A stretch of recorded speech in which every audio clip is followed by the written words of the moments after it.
ভাইয়াদের কাছে অনেক বেশি কৃতজ্ঞ আমি, হুম, কারণ ওই টাইমটাতে, টাফ টাইমটাতে ভাইয়ারা অনেক বেশি মেন্টাল সাপোর্টটা দিয়েছে হুম, হুম। যে কোনো ধরনের অ্যাকশন নেওয়ার ব্যাপারে, যে কোনো ব্যাপারে।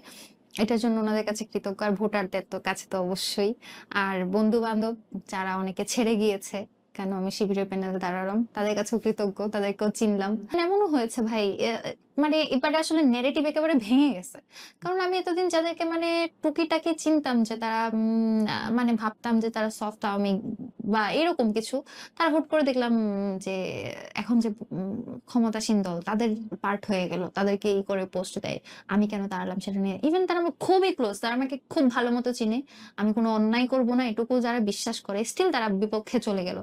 ইভেন যারা শিবিরের কে পছন্দ করার কথাই না, অনেকে আছে না ইউনিভার্সিটিতে যারা একটু পশ লাইফ লিড করে, শিবিরকে পছন্দ করারই কথা না।